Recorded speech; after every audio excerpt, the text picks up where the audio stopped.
All right, Krista, you're my first co-host ever. Wow, How does I love it feel? being first. I know. You're the Feeling first fancy. one. I know. I feel like this is probably going to end up more like just a dialogue between the three of us, which I think will be great. And one of the reasons I wanted to have you on to co-host this with me, I mean, you could have had Neil on your podcast and I could have had him on mine, but I think this will be a really fruitful conversation because you and I have talked quite a bit about the topic of Christian nationalism and the developments in that conversation. You have thought about it way more deeply than I have, and you've thought about political philosophy a lot more deeply than I have. So I thought it would be a great asset to have you on here to join me to ask some questions and join in the conversation. But tell us first, why are you interested in this conversation? Well, I think, when Monique Duson and I, my ministry partner at the Center for Biblical Unity, started dialoguing about these issues very early on, when Monique was still kind of walking in the ways and the mindset of the critical social theories, one of her very first questions to me was basically, well, who decides, what the laws are? What is the standard? And I didn't have a very good answer for that. Mm-hmm. And that really was the first time that it put the question on my radar, that this was something that I needed to think about and reflect on a lot more deeply. And that has led me down a very long and winding road, like you said, of political philosophy. And I don't in any way want to pass myself off as an expert or as, having made up my mind completely. This is still very much a work in progress for me. And I am still thinking through issues. And there's things I've spoken publicly about from a political angle. I've done a lot of teaching on places where I see intersection between the Christian worldview and political issues. But there's a lot of things I haven't said publicly because I am still learning. That's good.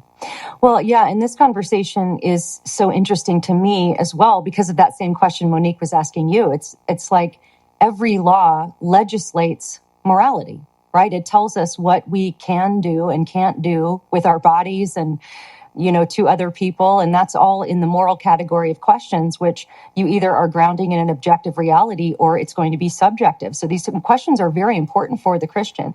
But I want to go ahead and bring Neil into this conversation. Neil, so glad that you're joining us to continue our conversation on Christian nationalism. So just to kind of summarize, I want to direct our audience to our first episode that you can find in the archives. And we discussed the Whitehead and Perry book called Taking America Back for God, which really, to my knowledge, was the first sort of book that addressed Christian nationalism. And of course, it was being very critical of what they were calling Christian nationalism. Now, at the time, this was like when all of the chaos was happening. And it seemed to me at the time like anybody who was a Christian who also loved America and cared about politics was being lumped in with this Christian nationalist category. And I still feel that pressure, right? If you're a public Christian and you have anything to say about maybe abortion or that you love America or that you feel a deep sense of patriotism and commitment to your country, or if you think America is the greatest country, you're automatically labeled Christian nationalist. And I think that's still going on. But I want us to untangle this. I want us to discuss this from a biblical worldview. And then now fast forward to 2022, another book comes out. Now, this is when, so up until this book came out, up until 2022, I was maintaining that, this is not a real thing. This is something that people are it's like a boogeyman. And maybe I wasn't being fair about that. Maybe there was more to be concerned about. But then along comes this book, and I start seeing it on social media where Christians are saying, yes, I am a Christian nationalist. And I thought, okay, that's interesting. Now I'm seeing people actually identify themselves as Christian nationalists and saying, here's why it's a good thing. And then they're posting links to this book. And then when I looked at the book, it seemed like it was selling quite well, but you said it actually hasn't sold. Maybe it just had a little burst of some activity and it hasn't sold that well. But this book is called The Case for Christian Nationalism by Stephen Wolfe, and you've reviewed this book. So tell us a little bit about that book. But first, let me see if Krista's got anything to add to that. Yeah, I think when the book first came out, I think what surprised me is how it gained traction so quickly. I've watched several interviews with the author, Stephen Wolfe, and kind of understand his point of view. And I texted Elisa and I said, hey, you need to get this book on your radar, because this is really becoming an influential voice in the conversation really quickly.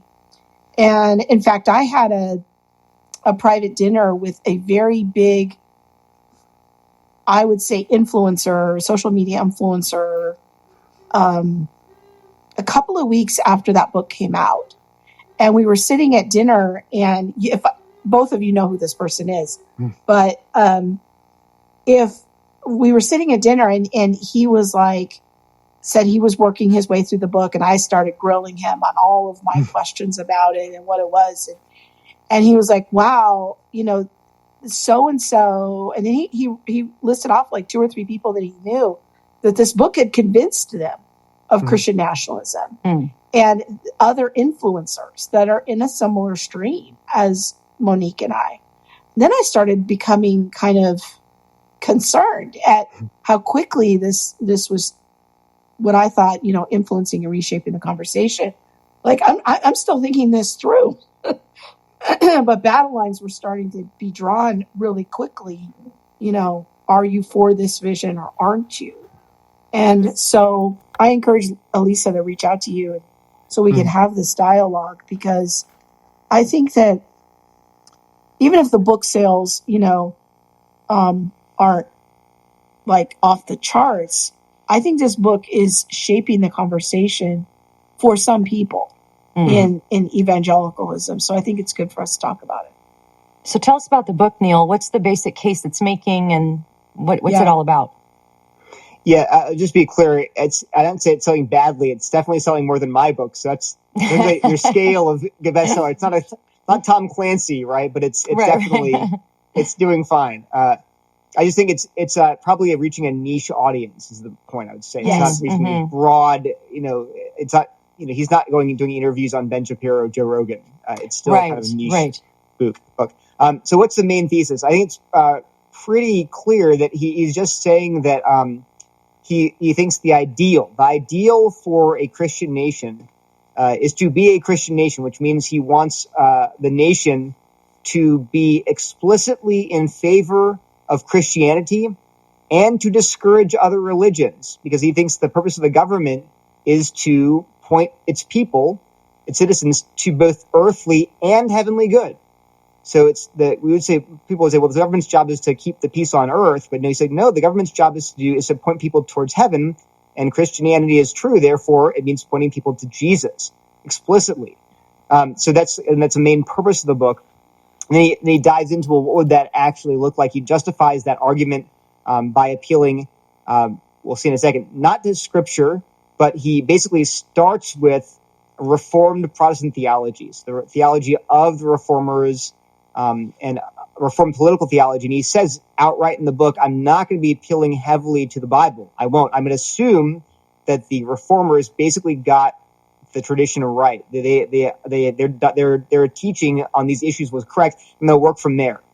And so I think in the first 120 pages of the book, I think there's one Bible verse that he directly cites. And I'm not saying it's good or bad. I'm just saying it's just the way the book works. He's starting with the Reformers and then building from there, not going back to say, well, how do you exegete these following texts? He just doesn't. He says, I'm not a theologian. I'm a political scientist, so I'm going to start with political theology. So this niche audience that we're talking about, I'd love to just focus on that a little bit, and then we can go into maybe some positives and negatives of the book.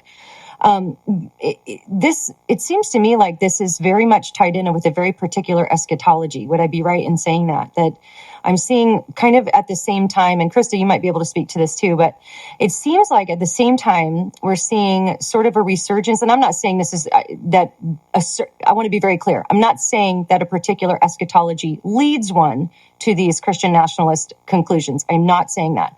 But it does seem to work best within the framework of like a post-millennial, even theonomy type of eschatology. And those who have begun to adopt this type of Christian nationalism have first adopted post-millennialism and then theonomy. Is that fair to say? that for Krista or for me? Either one. Krista might know better because you're really in this. Yeah, I think that's what I'm seeing. I mean, those are most of the interview platforms that the author has been on. Not exclusively, but a lot of them, a good number of them, have been Reformed, post-millennial, and theonomy leaning or theonomy fully embracing.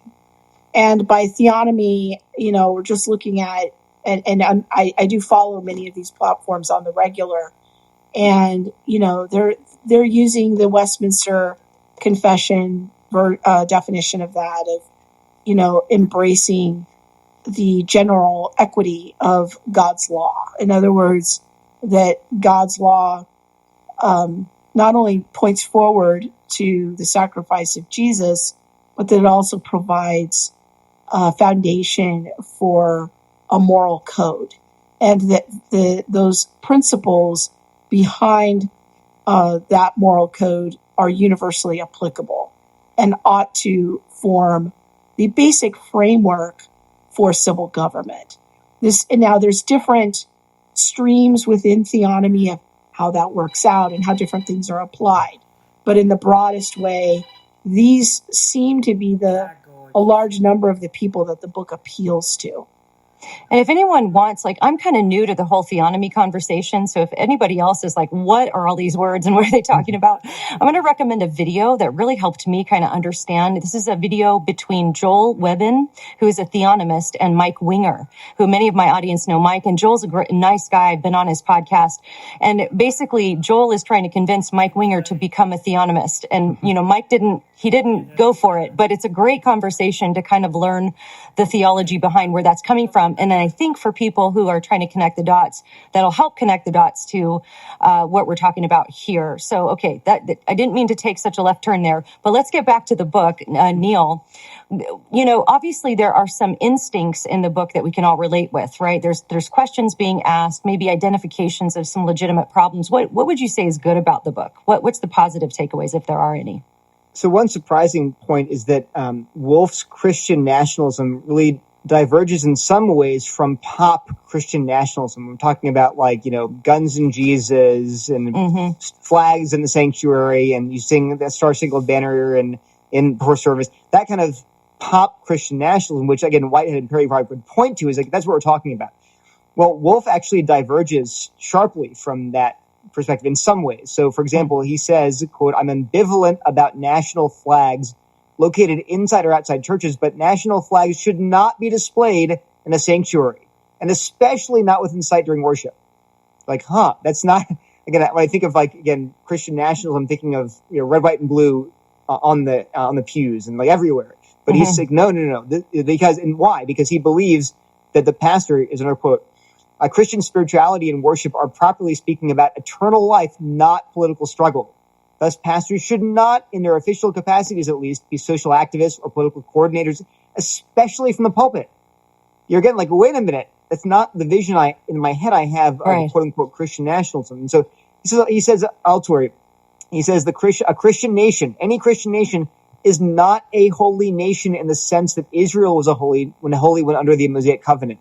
No nation today is God's nation by some special divine command or by exclusive divine favor. So these are all things that just fly in the face of, again, pop, quote-unquote, Christian nationalism. So that's actually refreshing that I actually think I would agree with all those statements. So again, that's interesting. Another thing is that he does rely heavily on historic Protestant political theory. And like it or not, a lot of the early reformers, and for centuries, would have been strong supporters of the kinds of things that Wolf is outlining. He's retrieving their view of the government and monarchy, things like that. I mean, he's not a monarchist per se, but they supported the monarchy. They supported, rulers and not democracy for certain. So they did not have a very positive view of religious freedom, and certainly not in our terms. So he's retrieving that. He's not pulling this out of the air. He's going back to the Reformation and saying, well, what did they think, and why not start there and apply it today? He also challenges what's called classical liberalism, meaning this idea that everything's about individual rights and freedoms and autonomy and liberty and maybe consent. And he points out problems with that view, which is very popular today. And I think I would consider myself a classical liberal, a pragmatic one, but I think I am. And so a lot of the criticisms I'm hearing, I think, are valid. And frankly, I think a lot of classical liberals out there, evangelicals, they're soft intellectually. They just take for granted, oh, of course, religious freedom is awesome. And I'd say, well, why do you believe that? Well, of course it's awesome. But why? It's just obvious. Well, we need to have something more than just relying on our intuition. I have that intuition. I'm a child of I had 1979. I'm 43. I grew up just obviously these things are good, but we have to ask, well, what does the Bible say? And so I think it's good for him to push that. So, for example, here's a point. I don't know if he made it or I've thought about it since reading his book, but we don't really have absolute religious freedom even today in the U.S. And you can't have it. For example. Right. Some religions demand human sacrifice. Right. Aztec religion, right? We don't have that. What about temple prostitution? That's illegal. Well, that's not fair. You're prohibiting their free exercise of religion. Yeah, no, that's right. You can't not do that. Drug laws. Some religions prescribe taking hallucinogenic drugs. We say we say okay. Sometimes we say no. The point is there is no possibility of absolute unfettered religious freedom. We're always going to prohibit, say, human sacrifice. Now you can say, well, that's because it violates the right to life. Okay, but you're pitting now absolute religious freedom against another right. Which right wins? We've decided, well, right to life wins. Okay, but you don't have absolute religious freedom. Another point, harm. We like to say, well, laws should be about harm. And what kind of harm? Well, with physical harm. Like you can't punch people, you can't kill them. But wait a minute, there are other categories of harm that we recognize in the law. Libel. If you print lies that damage someone's reputation, you can sue someone. Public nuisances. You can't go and play your radio in the street at 3 a.m. full blast. You can't do that. Obscenity. You can't walk around naked. You can't perform sex acts. You can't sell child porn. You're not physically harming people, but we know of course you can't do that. But why? Because we're limiting freedom. We're limiting certain expressions that we've deemed to be they're harms, but they're not physical harms. So Wolf asked, well, what about spiritual harm? Like if people really, really, really want to worship demons, why do we say, well, that's fine? But why? Is it not harming them? It's harming them. As Christians, we know it is. So why should we say, well, it's got to be legal though? But why? Again, I'm not saying yes or no. I'm just saying why. Mm-hmm. And then finally, Wolf realizes that there are pragmatic considerations in all these issues. We're trading off one kind of freedom for another kind. Or, the freedom is good, but there's a bad thing that comes out of it. So how do we balance that? So his point is you have to exercise prudence. You have to realize there are trade-offs. And he says, the reformers got some things wrong. They had religious wars. They slaughtered each other by the millions. That's bad. We should learn from that. But we should also learn from the fact that our current, the government today and the culture today is going in the other direction, leading to incredibly terrible laws and bad public morality. Shouldn't there be some pushback and say, wait, how did we get here? So anyway, those are positives. I think challenging liberals. And then finally, I'll stop in a second. I'm net critical of the book, so I like to provide some positives to balance it out. But finally, I think he gives a really good defense of cultural Christianity. Some people have celebrated the fact that cultural Christianity is on the decline. And he says, why would you do that? So here's 2 points that I think come through. One is that if you love your neighbor, you want them to be in a Christian culture and to absorb Christian values and intuitions. So, for example, if a non-Christian husband does not commit adultery because he grew up in a Christian culture that told him, well, adultery is bad and you're a bad person if you commit it, right? Doesn't make him a Christian. If he avoids adultery because he just feels shame for it, he says, I want to fit in, I don't want to be ostracized, so I don't commit adultery. Doesn't make you a Christian or even a virtuous person. You're just doing it because you want to feel better than other people. But your child grows up in a non-broken home. If a non-Christian woman doesn't abort her baby because she's been told her whole life, well, you can't do that. No good Christian does that. So she does not abort the child. It does not make her a Christian, but it means her baby lives. So he's pointing out, look, you might sneer at, oh, these people aren't real Christians, they're hypocrites. Yeah, but they're still getting the blessing of obeying God's law, even if they do it not out of true love for God, but out of fear or out of guilt. But they're still living in some ways, a more flourishing life than if they'd grown up in a broken home and aborted their child. So his point is, we should not be cheering for people to lose that basic moral grounding that comes from a Christian culture. That's a bad thing. It's a sad thing. We don't want more broken homes and aborted babies, right? Yeah. And then the final thing is that it's like, look, if you're really concerned about creating hypocrites, he goes, yeah, Christian culture produces good church-going people who on the inside are spiritually dead. He agrees with that, by the way. He said cultural Christianity can, by itself, can produce nothing but hypocrites. He completely agrees. But his question still is, do you really believe that it's a net bad thing for evangelism? So do you think there are more Christians in Mississippi or in North Korea or in Iran? You get lots of hypocrites in Mississippi. I agree. But you also get many genuine believers because they are taught categories like law and gospel, grace and forgiveness, right and wrong, good and evil. And they're taught a basic Christian framework. And then when they hear the gospel, it makes sense to them, as opposed to somebody who grew up in, say, North Korea, worshiping their leader and thinking he's God. Well, that's going to make it harder for you to understand the categories of the gospel. So anyway, all those are all positives. And Krista, I don't know if you want to chime in. I want to take all my time here. Yeah, no, I think that's something, that's a feature that I have grown in my appreciation for. When I think about somebody like my father and his generation, even though, he grew up in an abusive home and without a dad and having so much difficulty in his life, he also grew up in an era of the Boy Scouts and going to summer camp where they had some kind of civil religion as part of the summer camp experience. And those things gave him a kind of a moral framework, even though, he wasn't a Christian. But it helped him think about his life of like the benefits of being honest and making an honest living and working hard and these sorts of things.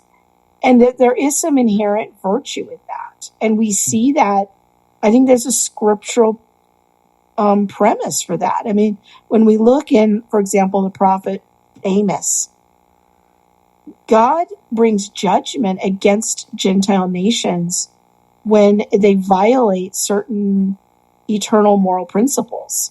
That God will only tolerate injustice and particular kinds of injustice for so long. He will allow that to go along for a while, but there does seem to be a precedent in Scripture that God expects Gentile nations to obey certain basic principles of his eternal moral law. And that is persuasive to me. And I think that there's something to that idea of a civil religion. And I don't like the word religion, but maybe we could call it religious or Christian-based civil ethics code or something of that nature. And that we have enjoyed that in our country for, 200 plus years.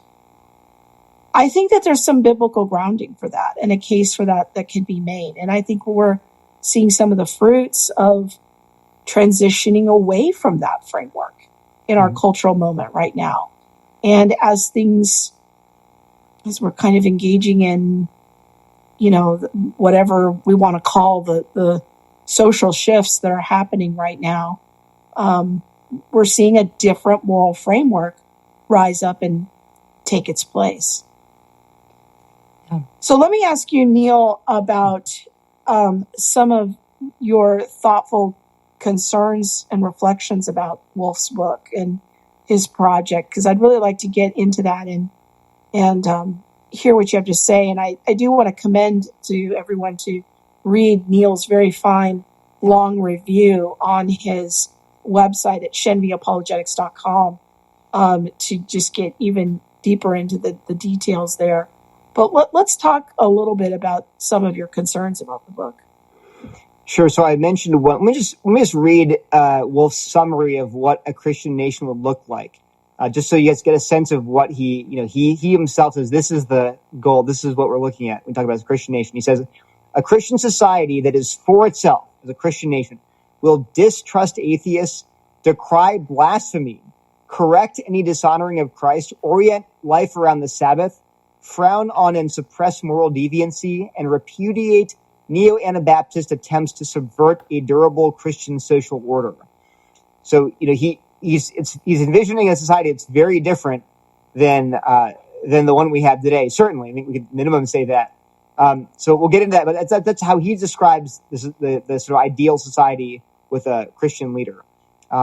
So what are some concerns I have? So again, I said very little Bible. That's not necessarily bad, but he's assuming. So I assume the Reformed tradition. So I make little effort to exegete the biblical text.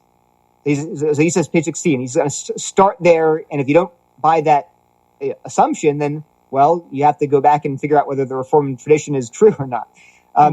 So I'm not going to, again, I'm pointing out that it makes it hard for evangelicals to evaluate his arguments, because if you are Reformed and you buy that tradition and you think that he's using it properly, I'm not a theologian or a political theologian, so I can't even tell you whether he's using the sources properly. But if he is, assuming he is, for average evangelicals, you can't say, well, this verse contradicts what you said, or this, you're not exegeting this properly, because he's not doing that. He's just saying, well, so-and-so says this.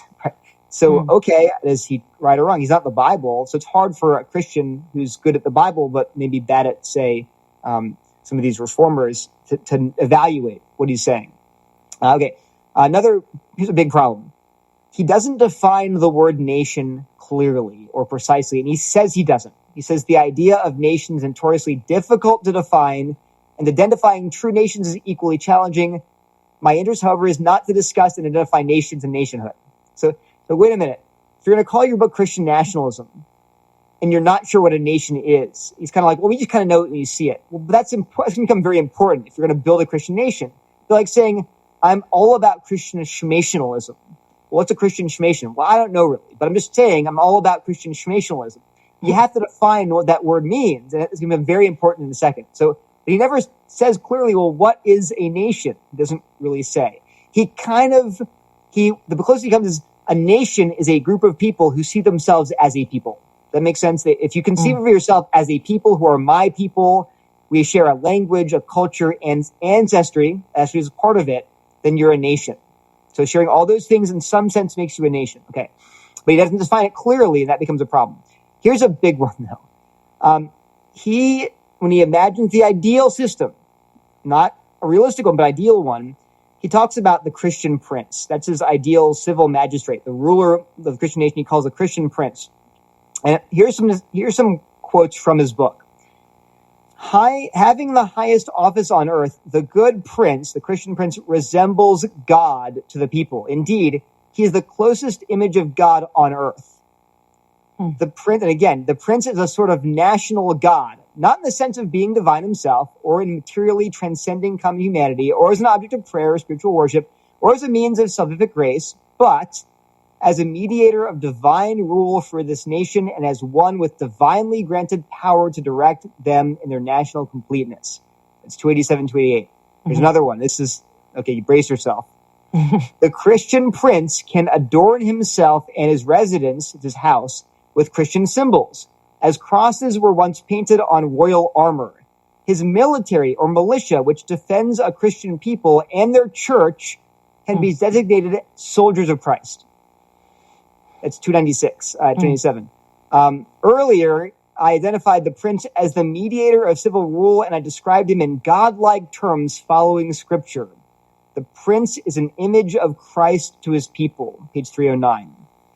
And okay, here's, I don't know how much we have here. There's more to it. Two more. No, here's just one more. The Christian prince has the power to call synods, so meetings of the church leaders, in order to resolve doctrinal conflicts and to moderate the proceedings, and can confirm or deny their theological judgments. And in confirming them, they become the settled doctrine of the land. So he's envisioning a Christian, a ruler. It's a political ruler. He's very clear. Yeah. Not a pastor, not a church official, he's a political ruler, but he has sort of authority to say this doctrine is our nation's doctrine. And that he says he consults with theologians and pastors like a wise father would consult his medically trained son on matters of medicine, right? You consult your son if he's a doctor, but in the end, you're the dad. And so you say this doctrine is now the official national church doctrine for the land. Okay. I have so many questions. Can I pop in with a couple of questions and then I'll let you continue? But I mean, I have so many questions right now. Okay. So, in his view, would this effectively end denominations? And could it lead to persecution? Let's say that he decides, and wisely or whatever decides, that the official doctrine of America is, Reformed cessationism. Let's say. Yeah. Are charismatics and Arminians going to be persecuted in his view, or will there be legislation made against those views? I mean, is that what this could lead to? Okay, so he would say that that the Christian prince has the authority to enforce right doctrine. And now he does point out that even in the Puritan era in New England, which was very little religious freedom, but he points out that they have the reputation of being these dour, strict, terrible. But actually, he said they were actually very willing to accept non-conforming or people that were outside their denomination into their churches. They knew like there's not like a First Baptist and First Presbyterian and every street corner in New England. So they welcomed in their Baptist brothers and said, "Hey, you can worship with us. You can't make our church a Baptist church. You can't you can't teach Baptist theology, but you're a brother in Christ. You can fellowship with us." So they were very open to that kind of he called it pan-Protestant ecumenism, right? They wanted to have all Protestants who worship the same Jesus, who believe the same basic doctrines, to worship together. They were okay with that as long as they didn't disrupt the Commonwealth, they didn't disrupt town life, etc. So I think he'd say in theory, if you're talking about people who are actually teaching heresy, that the Christian prince has the authority to even execute them. Actually says in one spot, he says, here we go, page 359. The question is whether a Christian magistrate having civil rule over a civil society of Christians may punish with civil power false teachers, heretics, blasphemers, and idolaters for their external expression of such things in order to prevent, 1, any injury to the souls of the people of God, 2, the subversion of Christian government, Christian culture, or spiritual discipline, or 3, civil disruption or unrest. So basically, if you're a heretic or a blasphemer or an idolater, can you be punished for just, for hurting the souls of Christians, for leading them astray, for subverting Christian government or culture, or for causing a civil disruption or unrest? He says, modern religious liberty advocates deny this, and I affirm it. So the Christian magistrate can punish all those categories of people, including false teachers and heretics, with civil punishments. Here's one more. All right, Lisa, hold on. Buckle up. Grab something. Okay. Arch heretics. So people that are heretics will do not let go of their doctrine. They've been admonished. They will not listen. So arch heretics who are publicly persistent in their damnable error and actively seek to convince others of this error, to subvert the established church, to denounce its ministers, or to instigate rebellion against magistrates, can be justly put to death. Page 391. He adds, but this is not to say that capital punishment is the necessary sole or desired punishment. Banishment and long-term imprisonment may suffice as well. So, I think it's very clear from this. At a minimum, he's saying that the Christian prince, in an ideal situation, has the authority to execute capital punishment against people who just will not give up their heresy and go teach it in public. The end result is death penalty, maybe banishment, maybe imprisonment. And then that extends, though, to, what about if you're a Baptist? He's a Presbyterian, and he says actually at one point that Baptist theology does not really go well with Christian nationalism, because he says, I should find the quote, but he says, I'll find it later. But okay, the bottom line is that, wait a minute, are you going to put Baptists in jail? Because that happened once upon a time in England. So are we going to start jailing Baptists? I'm a Baptist. I don't really want to go to jail, even, especially at the hands of a fellow brother in Christ. Mm-hmm. But he would say, no, in an ideal world, maybe where everyone was a Presbyterian and you're just this obstinate Baptist who refuses to just come to church and you just want to shout in the government and call us all terrible. Well, eventually we're going to say, you have to go to jail. You're breaking the law. but he'd be in favor in a pluralistic society, in a society filled with non-Christians and all kinds of people with atheists.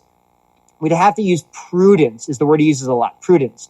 You can't just go from modern America 2023, in 6 months you're going to be, what's the Handmaid's Tale, the state of Gideon or something like. You can't Gilead, yeah. You can't flip a switch and do that. You have to exercise prudence in how much religious control can you exercise. And clearly in our nation like ours, you can't do that. So he's envisioning like a pan-Protestant nation that basically looks something like America in, say, pre-war America, 1920s, 30s, where culturally you had cultural Christianity, you had presidents quoting the Bible, it was expected everyone would go to church.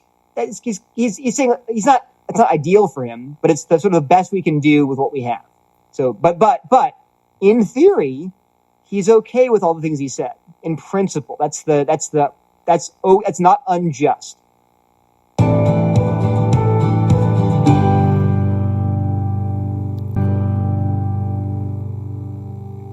I guess I'm wondering, this is something I have not heard him address in interviews, is where would that leave our Roman Catholic and Orthodox friends?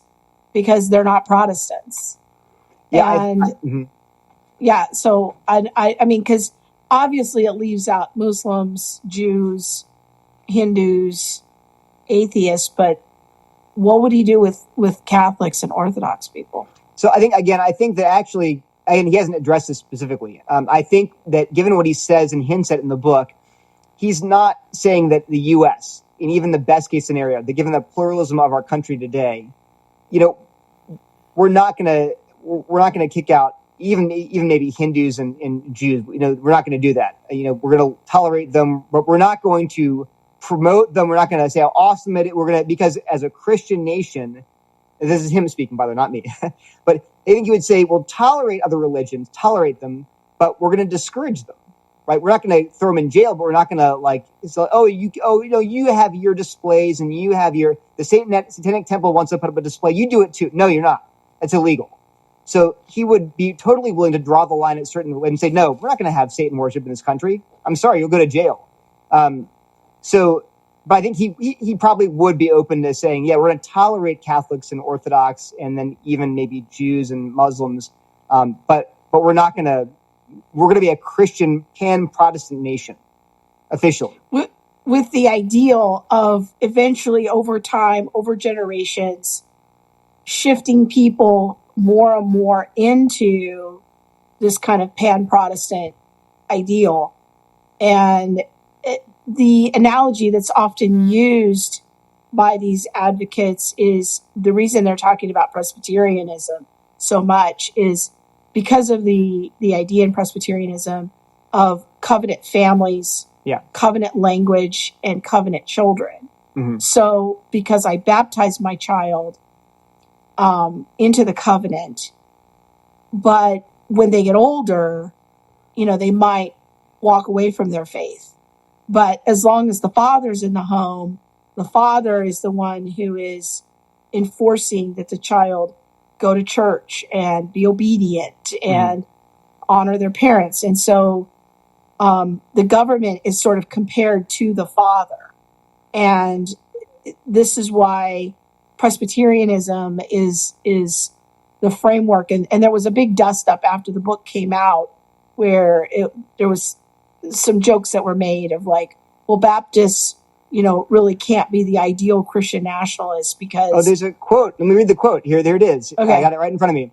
He says, quote, infant Baptist is the position most natural. Infant baptism is the position most natural for baptizing infants, brings them outwardly, at least into the people of God. So infant baptism fits with Christian nationalism. Why? Listen, when the body politic, so the body of people in a society, when the body politic is baptized into the Christian nation, all are people of God. Credo baptism, believers' baptism, that Baptists practice, credo baptism likely creates problems for Christian nationalism. It is no accident that Baptists tend to be advocates of near absolute religious liberty. That's not only due to their tradition of descent. So he's saying his vision is when you make the nation a Christian nation, that in some real sense, everybody becomes the people of God. Not just in some but he's not saying they're all Christians internally, but externally, they're expected to conform to God's will and to obey God's law, just like the baptized baby is. And he says, actually, that whole framework is Presbyterian. It's not Baptist. Baptists don't think that you baptize a non-believing infant and then expect it to act like a Christian. We have a whole other theology of what baptism is. Anyway, so he makes the point himself that that doesn't really fit well with Baptist theology because Anyway, so he says it himself. So this is why this framework has so much appeal, I think, to Reformed and Presbyterian people, why it's gaining traction, in certain theonomic circles. But there are Reformed and theonomic Baptists, and so that was a bit of a conversation early on after the book was released. I think another important thing to point out about this book, Neil, and I'd love to have us explore a little bit, is his embedded with his definition of a nation, of kind of people that associate together and having these voluntary associations together, how he talks about the issues of race and ethnicity. I think this has been an issue of great confusion. There were a lot of Twitter threads early on after the book was released, characterizing Wolfe as a racist. So I want us to spend a little time understanding his highly, I'm going to call it nuanced and a little bit unusual position about that issue. That's exactly right. I think the biggest, most problematic part of the book is how he deals with ethnicity and nation. So he already talked about how he doesn't really define nation clearly. He just doesn't. It's not his interest. But he doesn't define nation very clearly and precisely. He also uses the terms nation and ethnicity synonymously. He says, I use the terms ethnicity and nation almost synonymously. With slight differences in when he uses which, but they're basically synonymous. So normally so what you're saying is you're for Christian nationalism, but if ethnicity and nationalism are the same to you, then you're kind of talking about Christian ethno-nationalism. Because he's like, no. Well, wait a minute. Well, then pick. I'm like, it's a really poor choice of words. It's super duper duper unwise to use the term ethnicity because for example, he says that, so here's what he says. So he's saying, nation means some kind of a people group that are united in culture, language, and feeling of they are a people group, they're their own people, they're my people, And he uses the word nation or ethnicity interchangeably. We're like, well, wait a minute, ethnicity normally means like Hispanic, French, European. That's what ethnicity, Asian, Chinese, American, something like that. But he doesn't mean that, I think, but it's a terrible choice of words. Okay. But let's assume that he just means, ethnicity just means a people group, like a nation. Okay. But here's what he says about it. This is still wrong, even if you grant his weird definition. He says this: people of different ethnic groups can exercise respect for difference, conduct some routine business with each other, join in inter-ethnic alliances for mutual good, and exercise common humanity, like the Good Samaritan. But they cannot have a life together that goes beyond a mutual alliance. They cannot have a life together that goes beyond mutual alliance. Now, that's not true. Now, he says elsewhere, not in the book, in the Twitter, he's like, well, I just meant a political life. And I'm thinking, but look, for a Christian, we don't primarily think in terms of political life. Life together means a life together, like, for example, in the church. Yeah. And so the example I give is when I was in New Haven, my men's Bible study included a Romanian math grad student, a medical student from Ghana, a white hedge fund manager, a part Native American, part black carpenter, and me who's half Indian. So we were, by no definition of ethnicity, were we the same ethnicity. We were literally from other countries, but we loved each other. We did life together. What does he think? We're not voting together, but some of these people are U.S. citizens even. So what is that whole vision that we can't really, because they're not my people. They are my people because they're Christ's people. And so that very way of thinking, maybe he's just thinking too much in terms of politics, but I'm saying we have to think not in terms of politics primarily, but in terms of the church and Christian unity. Now, he makes the point, well, look, just because you're a Christian doesn't mean that you can really relate to some person who doesn't speak your language. Like they literally can't communicate with you. There's some wonderful Christian person, but they're living in Bhutan and don't speak your language at all. You have a great unity in Christ, yes, but you can't work, you can't talk. So I get that, but still, thinking in those terms, and he's talking again about. It seems like on occasion he's talking about again the standard definition of ethnicity. It's like my people that you relate to. That's a very corrosive idea for Christians to say, I can't really relate to you because, yeah, sure, we're both Christians and maybe we both speak English, but you're not my people. I'm like, that's not how the Bible talks about who's people. I read my review, but New Testament has over 100 references to other Christians using familial language like brothers, the household of God.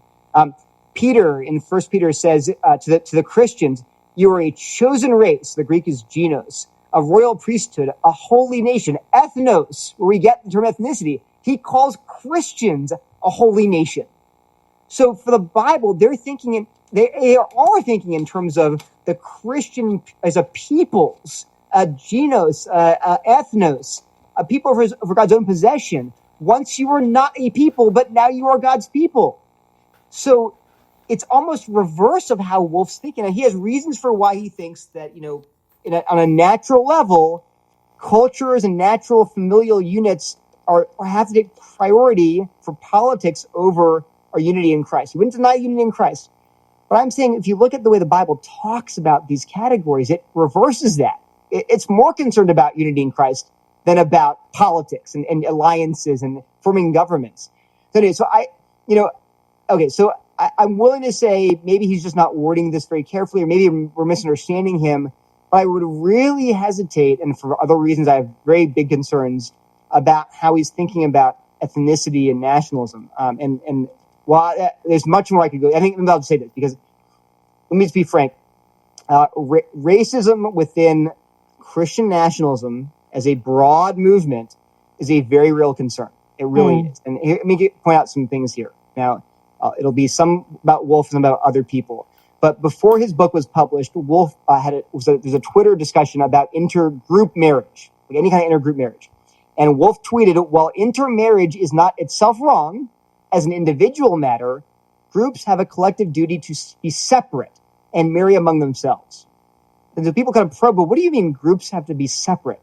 And he responds to this. He said this, there's a difference between something being sinful absolutely and something being sinful relatively. Interethnic marriage can be sinful relatively, but not absolutely.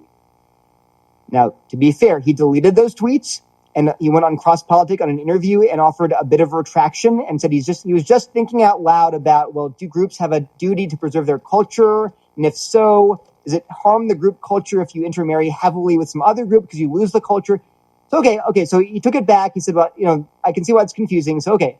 But here's another point. Okay. So I'm totally willing to say, okay, you clarified, you're not saying interethnic marriage is wrong. You're not saying that. But then a few weeks after the book was published, it was discovered that the co-host of Wolf's podcast, which he'd done for, I think, 2.5 years, that co-host owned a Twitter account that posted really vile white supremacist content, not like the modern version, like actual, like calling people racial slurs, some pornography, things like that. And actually that same co-host had an essay posted on a white nationalist website. And in that essay, the co-host argued that we need to promote the use of, get this, critical race theory. Why? Because that will encourage a white racial consciousness and solidarity. He wanted that. He wanted to embrace CRT because that's going to push whites to create a white identity. Right? Now, when that was discovered, so all these tweets were discovered, it was the co-host. So Wolf repudiated the tweets. He's like, I did not know these were his. I repudiate them. And he said, I had no idea that was him. And he repudiates them now.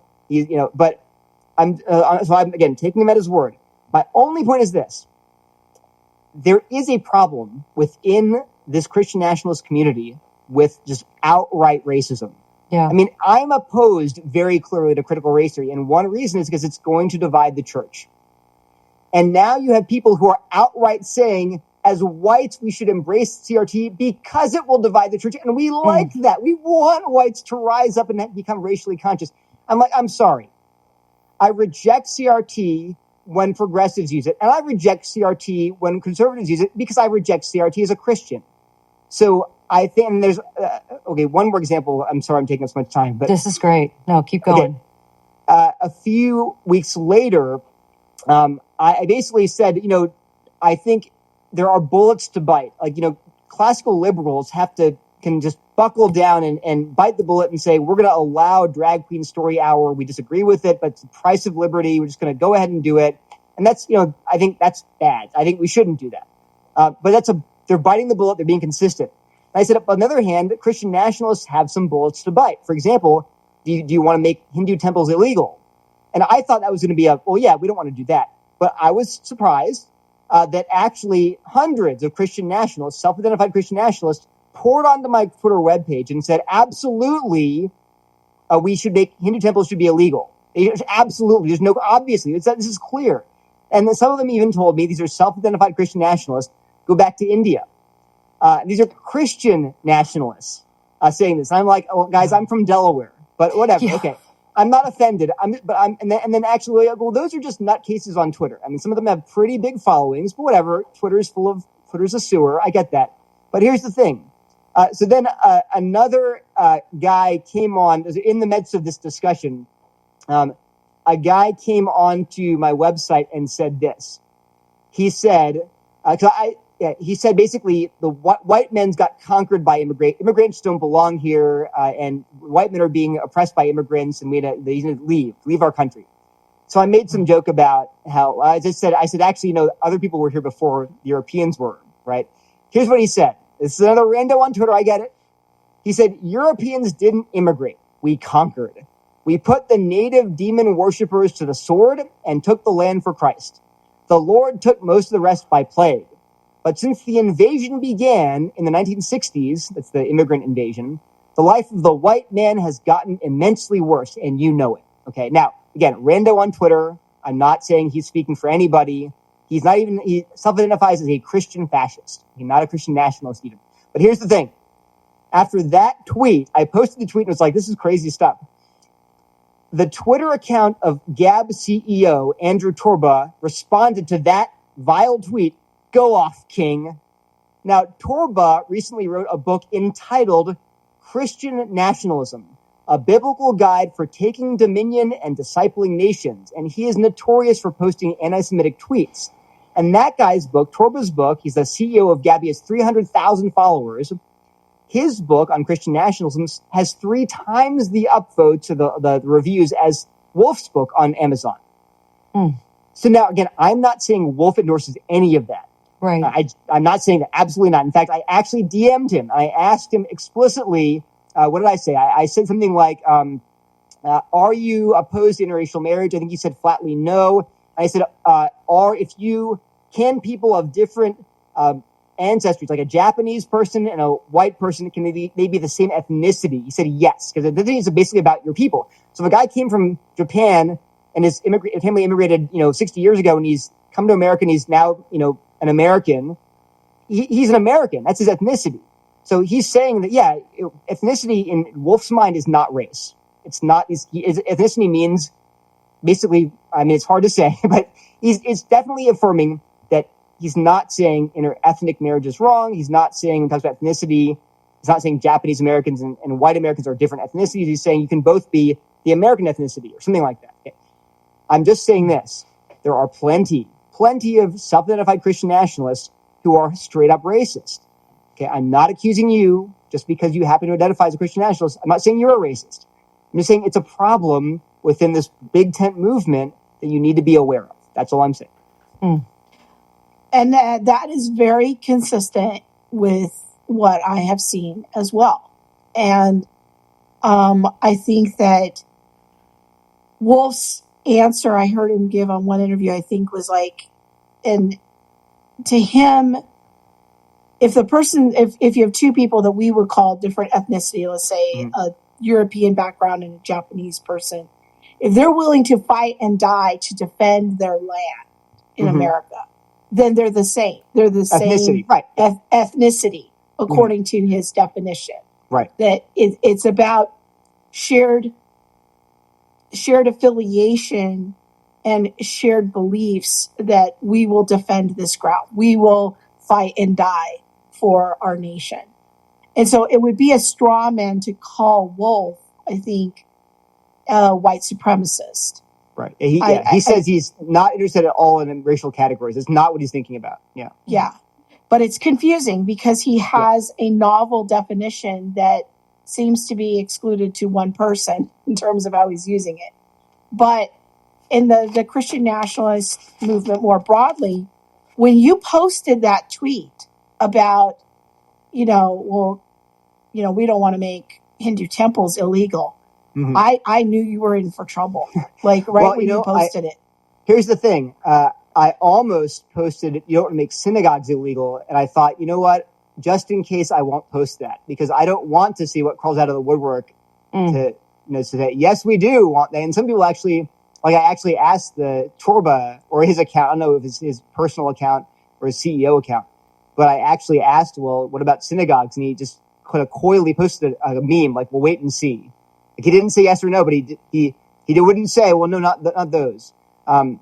So anyway, the point is just that, and we'll get into this, I think, if this is why I think Christians should not use the label Christian nationalism. They should not use it. There are many reasons why, but this is one, because you're going to be sharing a tent with some really vile people.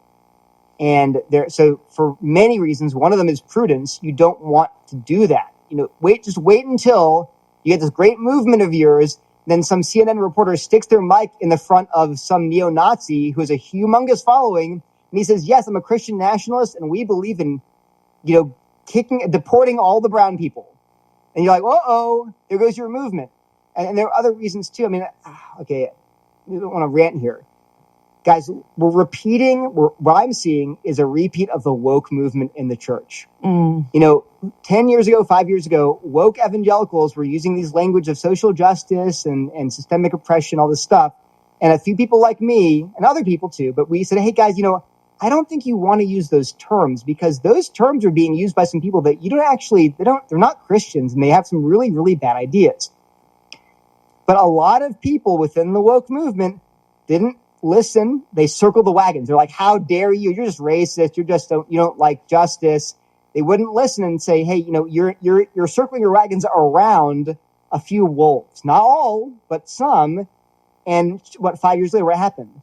Well, because they were committed to their tribe. We're on the team justice. What happened was their own theology started getting off because they were like, well, they're kind of my people now. So I want to defend I don't want to just protect the wolves or even ignore the wolves. I'm kind of going to defend the wolves a little bit because they just care about justice so much. What I'm worried about is not only if you're going to build a big movement, a political movement, and get consensus and build a coalition, you don't need people like this in your movement. It's going to kill your movement. But apart from that, I'm worried about your theology. You start circling your wagons around these people that they're sinning. You're going to start saying, well, they kind of have a point maybe. Maybe I'm too harsh on them. Guys, this is what happened 5 years ago to the woke church. You don't go this route. I'm saying I'm not trying to embarrass you or chide you. I'm just saying, hey, we have an example of this happening. It's only 5 years old. Please don't do it again. But I think that this is where theonomy comes in, is that from their perspective, they don't believe that it's just commandments 5 through 10 that should be part of the civil moral law. They think that we should also make commandments 1 to 4 part of the civil moral law. So we're going to have Sabbath laws. We're going to have anti-blasphemy laws.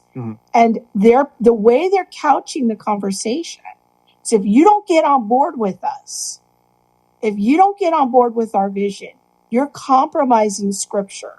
There's only 2 options available. There's either you're on Team God and God's law is eternal and that sort of a thing. And that includes, we're not going to have Hindu temples, or you're on, kind of the classical liberal, which is really, let's just be honest, it's one breath away from a being a progressive, Yeah. and this is how I'm seeing it in Christian circles, how the conversation is being painted is, Right. well, it's not enough that you're just for the general equity of the moral law. Mhm. You have to be for the general equity of all 10 commandments. Yeah. This is where the connection of theonomy comes in. Right. And I will say too, I know people who embrace theonomy who, like in my personal life, when I shared some of this information with they were like, "Oh my gosh, no, I'm not for this. I'm not for what that's talking about." So I don't want to paint everybody as the same, but this is really deeply disturbing, and it's disturbing because if we look at history, when culture gets chaotic, when things get chaotic as they've been, and people start swinging to these real big extremes, and like they react to one thing with the, just the pendulum goes all the way to the other side. I mean, that's what can set things up for violence and just all manner of terrible things. I don't have a better word. Okay. Well, I will share one more quote to frighten you. Okay, Lisa, good. I promise Scare to stop. So one question, of course, that I would have for Christian national or self-identified Christian nationalists is, well, how do you plan on doing anything practical? Because you're still living in a democracy with laws and a constitution, and certainly our constitution would not permit you, even on the most whatever interpretation, to just deport all non-Christians. You just couldn't do that, or to jail them. I don't think that's just, or even have a state church, which some of them want a state church. So you'd have to, how are you going to get there? Like, what is your practical action plan for getting enough voters to elect officials to get this Christian nation off the ground, or even a Christian city, or whatever you want? Okay. So, here's how Wolf, semi-ends his book. He says, open blasphemy, in a chapter called The Right to Revolution. He writes this: open blasphemy in our public square is shrugged off as to be expected or part of the world's brokenness. We have settled into a posture of passive defense, bunkered down behind the artificial walls of churches and the porous borders separating the family from society. A hostile and secularist ruling class roams free, and few Christians are willing to take the struggle to a higher level. But we do not have to live like this. Here, I will justify violent revolution. Page 226. He then makes a standard just war argument for how, in principle, you could defend revolution. Like if just war says, if there are people, innocents being slaughtered and all these things, these conditions, and in principle, you could have a just war. And he says that applies to internal war as well, like civil war. If you're under a tyrant who's killing people, then you can rebel against him under just war theory. Here's his conclusion. He concludes, many want me to end with a word of caution, perhaps to reassure everyone that these are academic conclusions, that they are not serious. Instead, I'll say this: it is to our shame that we sheepishly tolerate assaults on our Christian heritage, merely sighing or tweeting performative outrage of republic blasphemy, impiety, irreverence, and perversity. We do not have to live like this, period. Okay, so he's not saying to start a violent revolution. He's not saying that, but he is saying that's on the table. Okay. Wow. Now, he's saying in principle it is, but he's not willing to say it's just in principle. He wants to make it clear he's not saying just in principle. He's saying, really, you ought to consider whether this is on the table. Okay, so my point, besides frightening you, Elisa, I also wanted to just point out that he is in some ways not the kind of person that Whitehead and Perry were thinking about in their book. Right. He's denying things like flags in churches and a political platform from the pulpit. He's saying we shouldn't do that. On the other hand, he's kind of exactly the people that Whitehead and Perry are targeting with their idea. And then actually a later book called The Flag and the Cross, which I have read, have not reviewed yet for various reasons. But they are claiming that, yes, actually radical Christian nationalists want violent revolution. And that's their thesis. And it's white Christian nationalists who are racist, who want to violently overthrow the government. Now, I'm just going to point out here that this is throwing fuel on the fire in the sense of this is like their dream. They're like, please, someone write a book justifying violent revolution. Because then we can get all of our donors to give us money and to launch a war against Christian nationalism. And of course, they're going to broad brush everybody. And these are, the progressive end is going to say, you're all Christian nationalists. We got to keep ourselves safe and defend democracy. And so anyone who voices an opinion about abortion or same-sex marriage or any of these cultural issues, you're a Christian nationalist who wants to overthrow the government. You have to be crushed or silenced. Okay, so my concern, I'm not a political theorist. I don't care about politics. I'll admit that. My big concern for the last 5 years has been wokeness, critical theory in the culture in the church. Number one concern, my concerns are theological. People are abandoning Jesus. People are abandoning good theology and embracing these terrible woke ideas that are obviously in step with progressive politics. Okay. That's our number one threat. Now is the time to lock arms as believers and work against wokeness in laws, in culture, in the church, right? I'm not locking arms with racists. I'm sorry. I will draw some lines. You have to be a believer. You have to, but we should be able to lock arms with, conservative. I mean, show me the conservative politician who would sign off on Wolf's book. They're not even the most conservative politician is going to sign off on that. We're going to throw over to the Constitution. They're not signing up for that. So this movement is not, I guess, to be practical here, you're not going to launch this awesome, glorious Christian revolution. What you are likely, I mean, with God, all things are possible. I don't know. But what's more likely to happen is you're going to alienate lots of Christian conservatives who will run into the arms of the woke to escape this craziness. You will energize the woke and hand them the next 8 elections because they can point to you and say, look at the insanity you have to deal with. Okay. So I'm just saying, as someone who cares not about politics, but about theology, now is the time for conservative evangelicals to lock arms theologically and start standing up against wokeness, sure in laws, sure in the government, sure in culture, sure in education, but primarily in the church, instead of bounding off into Christian monarchy land. Okay, we have a more pressing threat. And this is where I think, again, consensus building is really important, coalition building, finding people who are conservative, but who are going to make incremental steps towards rooting out these ideas. So actually, my friend Josh Dawes had a great thread where he contrasts Christian nationalism, what he calls Project One, like Wolf's Project, with Christian federalism. And he would say Christian federalism is what you see in people like DeSantis, they just want to reassert a traditional American approach toward governance, a federalist approach to state power, getting activist teachers out of the schools, getting these activist curricula out of the schools. Now, that's a project people are getting behind, and it's making some progress. But you're going to alienate that nascent coalition if you start saying, no, we need a Christian monarch right now. We need to start getting guns. That's going to just tear this movement, this newly born movement, to shreds. Again, I'm not saying that because I care about politics. My main concern is you're going to have moderate pastors who are looking at, this woke stuff sounds pretty bad. Oh, you want to burn down the country and install a monarchy? Okay, no. I'm with the woke church. And I'm like, well, gosh, man, both choices are bad. Let's not do either. But there are some in the Christian nationalist movement, though, Neil, that do want to do away with the Constitution. Yes. No, I agree.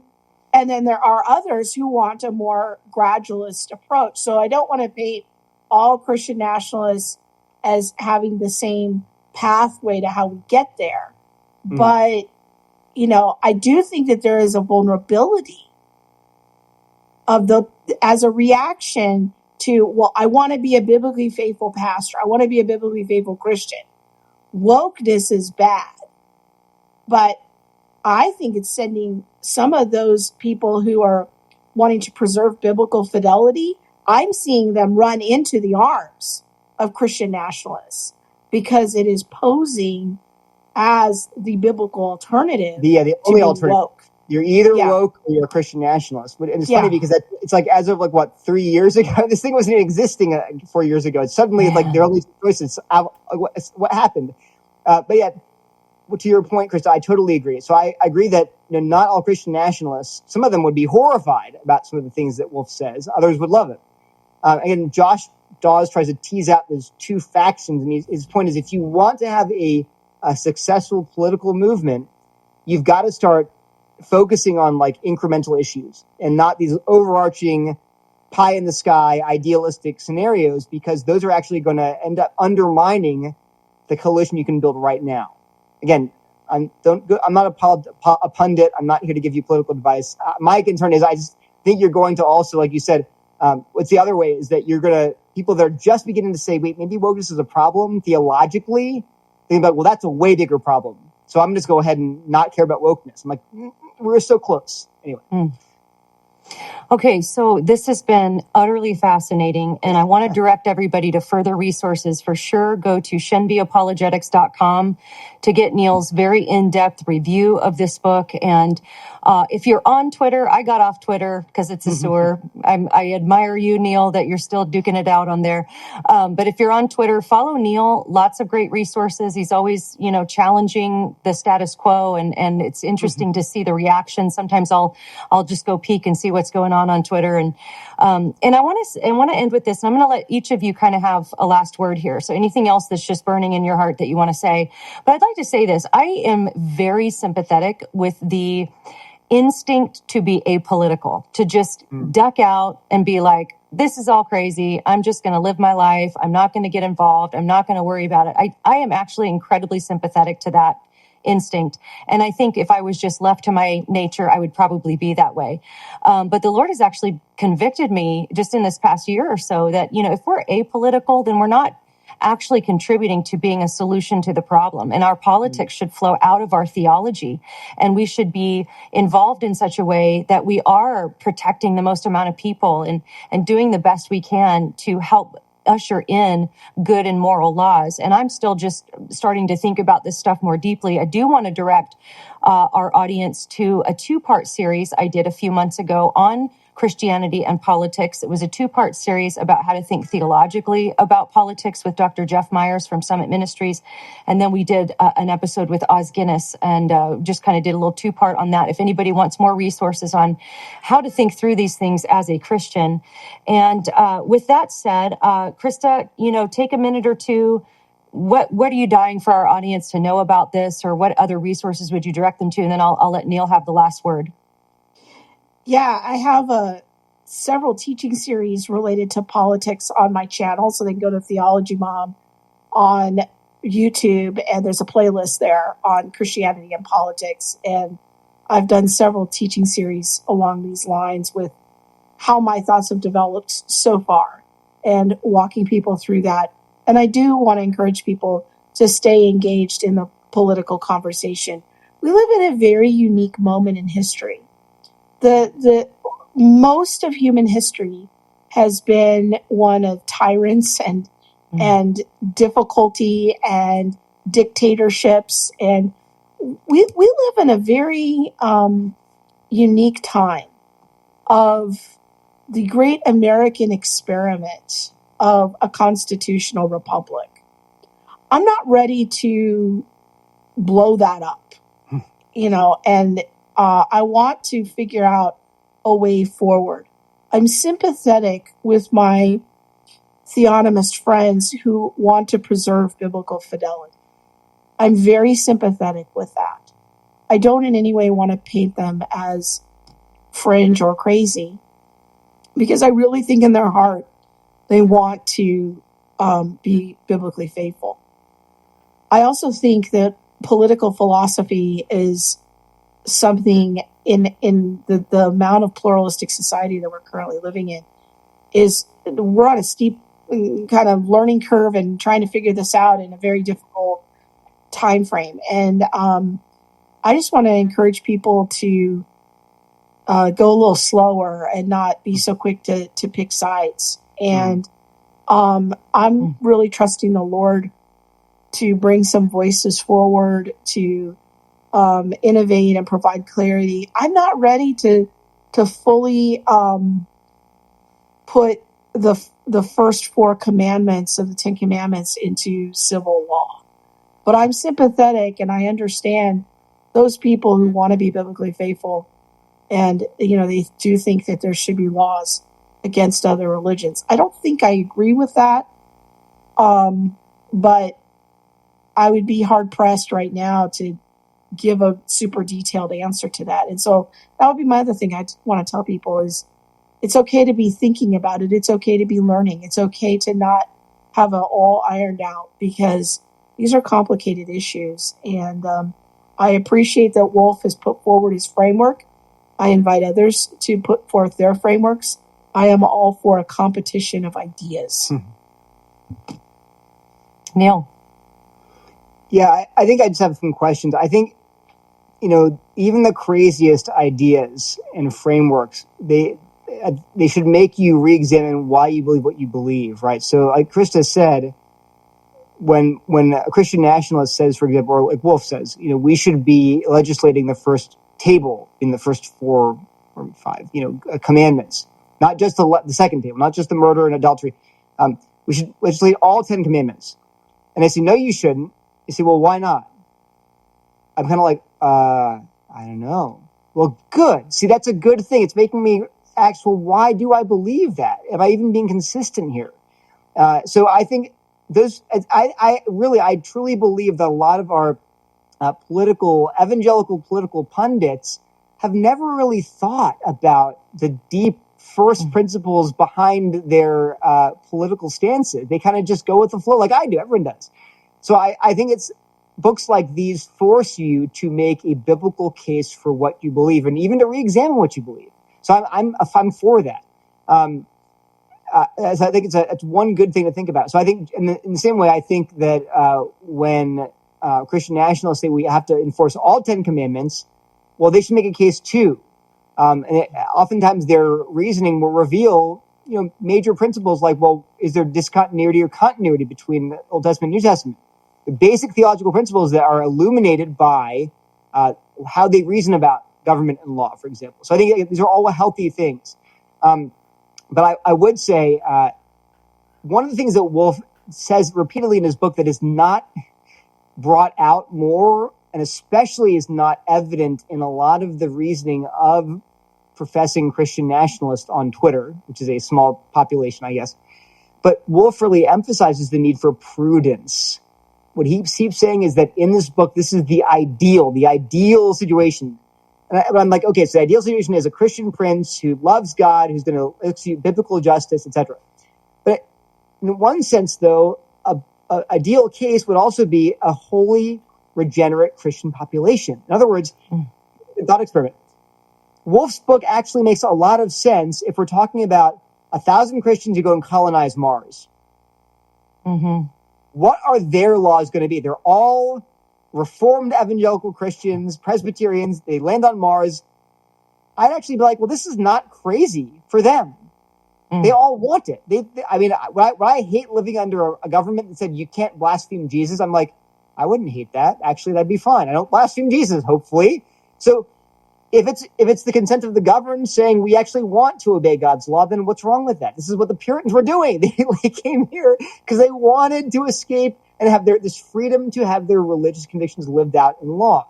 So my point is, the ideal that Wolf is envisioning is also, I think, implicitly assumes a largely Christian believing populace.